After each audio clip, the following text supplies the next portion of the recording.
sahabat ATR BPN, ketemu lagi di podcast Kementerian ATR BPN. Kali ini kita bersama Wakil Menteri ATR BPN, Bapak Surya Chandra. Halo Bapak, apa kabar? Halo Ibu Yuli, Ya. apa kabar? Baik. Nah, seperti sobat ketahui, sudah 1 tahun ini kita memainkan publikasi terkait dengan Road to GTRA Summit di Wakatobi. Tentunya pasti sobat ATR BPN ingin mengetahui dengan pasti apa sih sebetulnya GTRA Summit yang nanti akan dilaksanakan pada tanggal 8 sampai dengan 10 Juni di Wakatobi. Untuk itu kami mohon mungkin Pak Wamen dapat menjelaskan. Makasih Ibu Yuli.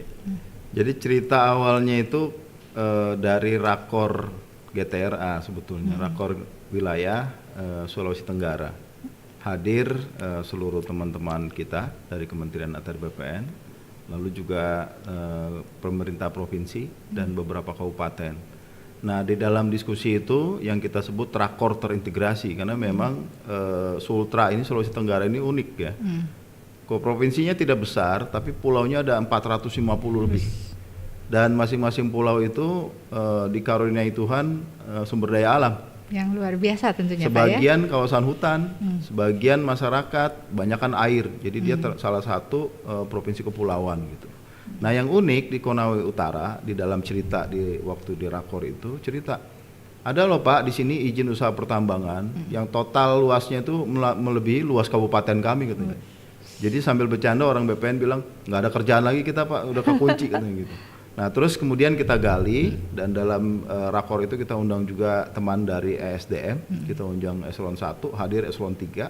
Saya memimpin rapat bersama gubernur dan rupanya ketika ditanya gitu, cerita semua Bu. Jadi teman-teman dari SDM cerita, teman-teman dari LHK cerita, orang BPN cerita. Nah, kami menyimpulkan rasanya memang pemerintah sendiri sebetulnya pengen ngobrol gitu. Ini situasi yang bikin semua nggak enak sebetulnya. Ada tumpang tindih, ada menghasilkan ketidakpastian, konflik yang terkait pertanahan dan pengelolaan ruang juga jadi tinggi. Belum lagi peluang-peluang investasi yang terhambat karena itu. Jadi memang dari pemahaman awal yang sangat lokal, kemudian kita diskusi dan wah ini bisa kita kembangin jadi pertemuan nasional begitu. Nah, kemudian berlanjut karena kebetulan Pak Gubernur Sultra, Pak Limasi itu adalah koordinator Badan Kerjasama Provinsi Kepulauan yang pada tahun 2018 mendeklarasikan pembentukannya gitu. Jadi ada deklarasi Batam waktu itu. Nah, intinya memang bagaimana provinsi atau daerah kepulauan ini bisa kumpul dan saling berbagi pengalaman, pengetahuan, bagi masalah dan juga barangkali bagi solusi. Nah, inilah sebetulnya awalnya, jadi berlanjut terus dalam prosesnya kita libatkan hampir semua ya. Jadi saya keliling-keliling ke beberapa menteri juga selain lapor ke menteri kita untuk minta masukan dan hasilnya kurang lebih seperti yang kita siapkan nanti di Wakatobi tanggal 8 sampai 10 Juni. Bertepatan dengan tanggal 8 itu Hari Samudra Dunia, tanggal 9 itu Hari Coral Triangle Bu, di salah satu titik ada segitiga imajiner di Asia Pasifik ini yang koralnya masih utuh, masih bagus, masih alamiah. Nah, titik satunya ada di Wakatobi. Jadi tanggal itu memang tanggal istimewa dan langkah kita untuk mulai mendiskusikan, mensinkronisasi, pemanfaatan ruang dan sebagainya itu bisa jadi awal yang baik saya kira nanti.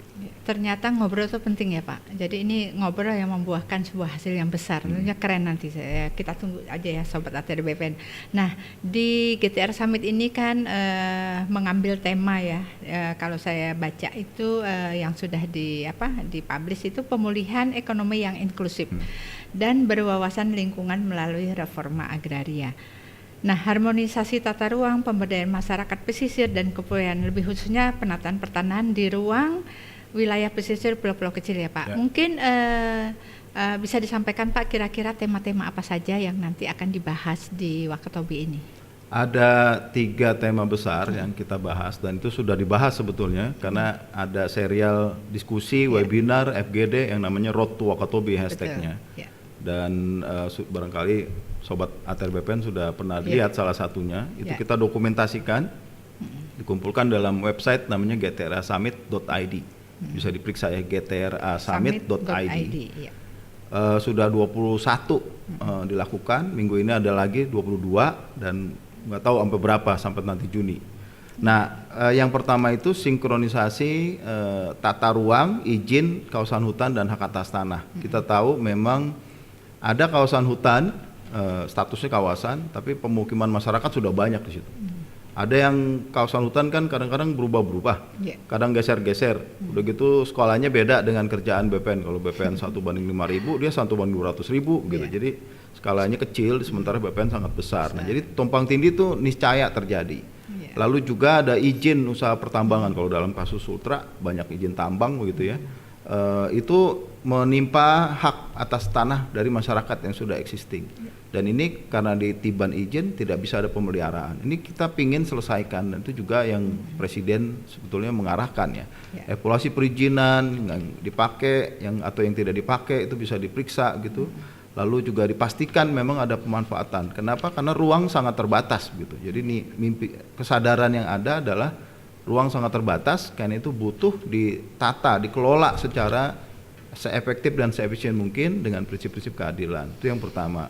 Yang kedua, untuk sinkronisasi itu efektif, kita butuh penataan aset. Jadi bagaimana hak atas tanah atau hak pemanfaatan tanah itu betul-betul dilindungi gitu. Negara hadir. Kita tahu ada totalnya resminya di Indonesia ini punya 16.056 pulau. Tapi baru sekitar kurang dari 24% yang terdaftar, yang tercatat, ada sertifikat begitu.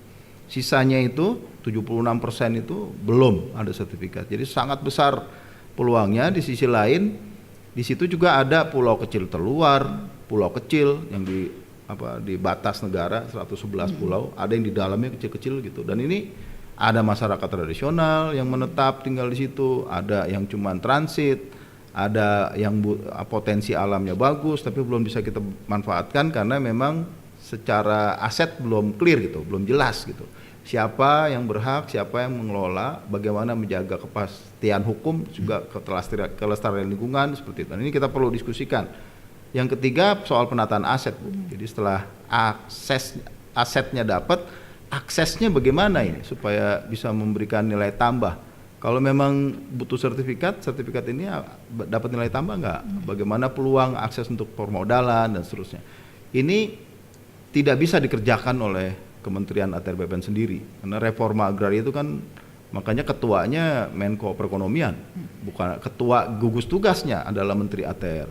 Kalau Wamen kan koordinator pelaksana dari gugus tugas.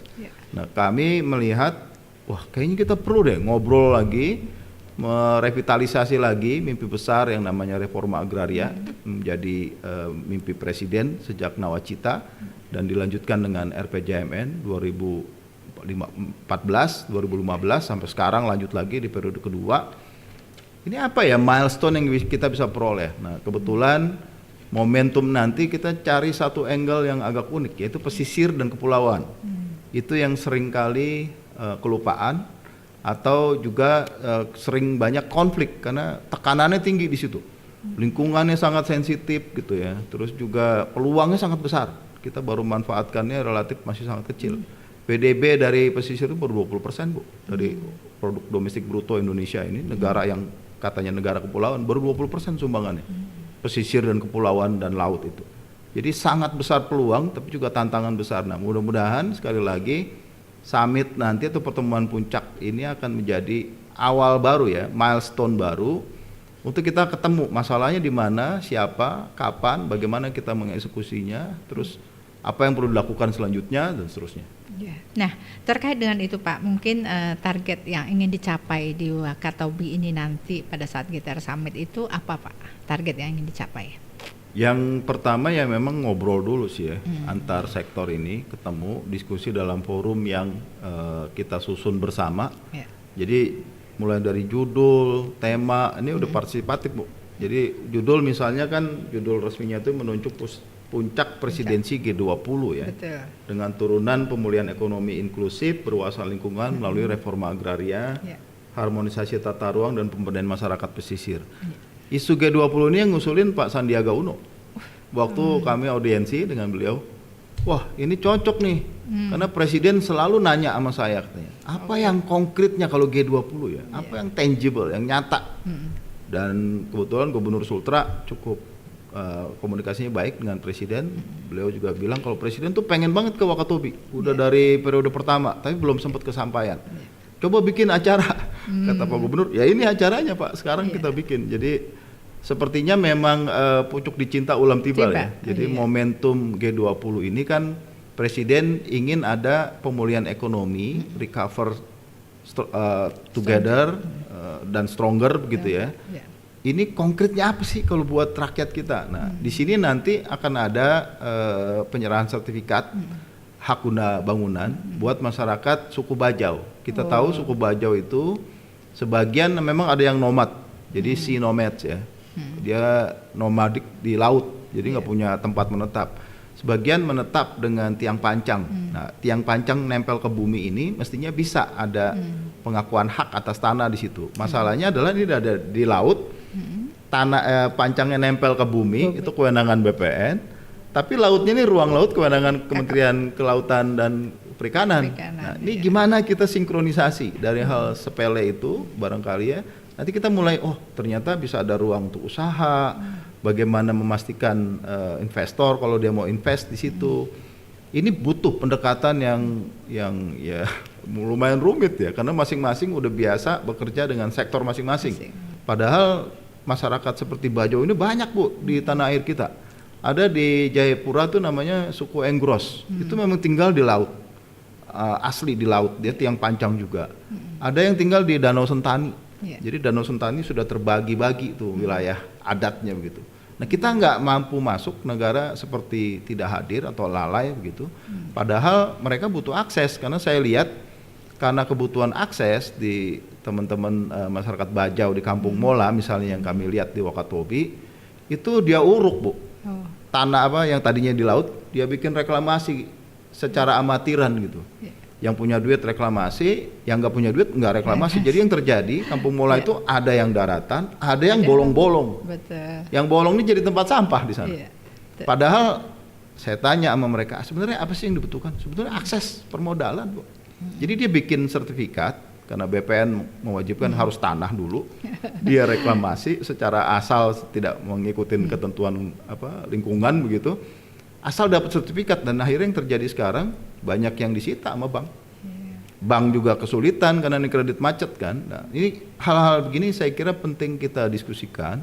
Barangkali kita bisa kasih hak di atas air itu yang sementara sifatnya hak guna bangunan misalnya. Tapi juga kewajiban untuk memelihara. Jadi ada hak dan kewajiban juga pembatasan, rights, restrictions, dan responsibility gitu ya kalau di prinsipnya BPN. Saya kira nanti itu akan jadi menarik ya diskusi itu. Kita udah ketemu Pak Menteri dengan Pak Menteri KKP, Menteri ATR dengan KKP. Udah ada kesepakatan, nanti akan dikeluarkan izin, di atas izin kita kasih hak begitu.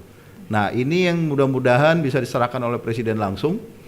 Dan buat saya sih jadi awal ya, jadi titik awal untuk banyak peluang kita bisa manfaatkan. Ruang kita ini kan terbatas ya, jadi makanya perlu ditata, dikelola sedemikian baik gitu. Di sisi lain populasinya meningkat, manusia tuh terus bertambah, kegiatannya hampir nggak terbatas manusia Bu. Jadi apa aja bisa dikerjain sama manusia itu.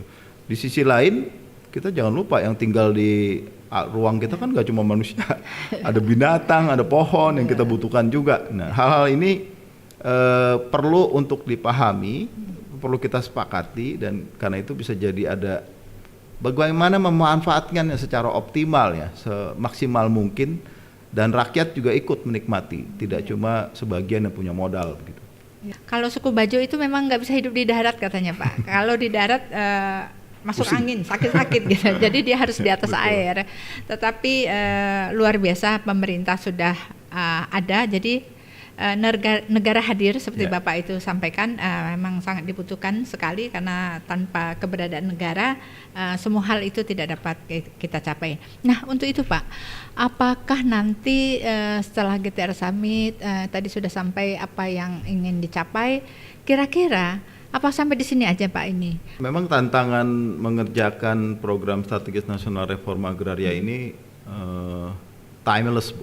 Istilahnya timeless. Waktu itu Ibu dan teman-teman ATR BPN dan banyak kementerian terkait itu bekerja masa lalu. Ya. Jadi masalah yang dibuat oleh masa lalu begitu, masa sekarang dan masa depan sekaligus. Jadi tiga Agenda. spektrum Ya, waktu itu dikerjakan barengan gitu. Ya.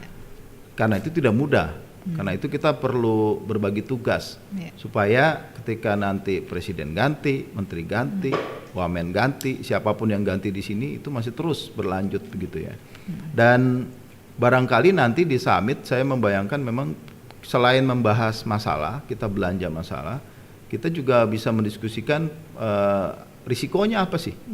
Risiko apa yang mungkin muncul ketika kita mau melakukan apapun yang nanti disepakati begitu. Lalu ya perlu strategi monitoring risikonya itu gimana supaya monefnya apakah sudah on the track atau dimitigasi dengan baik, apa yang perlu disiapkan dan seterusnya seperti itu. Dan termasuk kalau nanti dibutuhkan perubahan regulasi, perubahan juknis antar kementerian, kita perlu bikin mekanisme kerja yang seamless ya, seperti pipa itu nempel gitu, nggak sambung-sambung.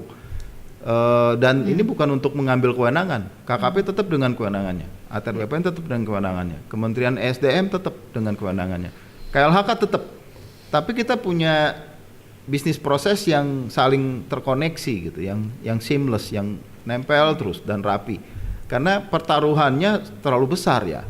Lingkungan kan ruang ini terbatas, manusia terus berkembang, kegiatannya nggak ada batas. Belum lagi kalau ditambah potensi bencana jadi besar gitu ketika tata ruang tidak diperhatikan gitu ya. Nah ini kita berpacu dengan waktu sebetulnya. Di sisi lain ada peluang yang jadi terhambat. Orang mau invest karena tidak ada kepastian dia nggak jadi. Masyarakat yang cenderung miskin karena tinggal di pesisir itu cenderung miskin. Memang pembangunan kita banyaknya orientasi darat nih, bukan ke pesisir apalagi laut gitu ya. Baru mulai di era Presiden Jokowi sepertinya, itu butuh perhatian khusus gitu. Dan saya kira nanti di pertemuan puncak GTERA ini kita bahas itu semua, kita rumuskan bareng, dan akan ada juga side meeting, pertemuan samping gitu yang dilakukan oleh para CSO, Bu. Kan Presiden udah beberapa kali ketemu dengan CSO, jadi saya dan teman-teman cuma melaksanakan arahan Presiden secara tidak langsung. Akan ada pertemuan nanti tanggal 8-nya di sana. Mereka akan membahas dari sisi masyarakat sipil kayak apa, masyarakat ya, LSM gitu ya. Pandangannya apa, mungkin kritis sama pemerintah. Nanti kita ketemuin aja. Jadi semua ikut partisipasi karena kalau sekarang ini road to Wakatobi. Setelah Wakatobi ini mungkin road after Wakatobi. Kita bisa bikin kan, masih ada beberapa tahun ya pemerintahan ini, bisa ada evaluasi. Bisa ada menemukan tantangan dan peluang baru nanti. Saya selama jadi wamen saya siap bantuinnya.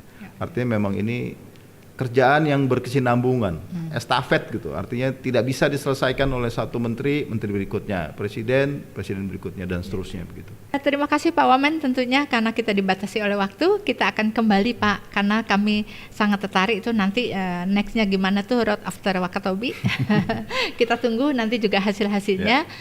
Baik Sobat ATR BPN, terima kasih sudah hadir bersama kita di sini.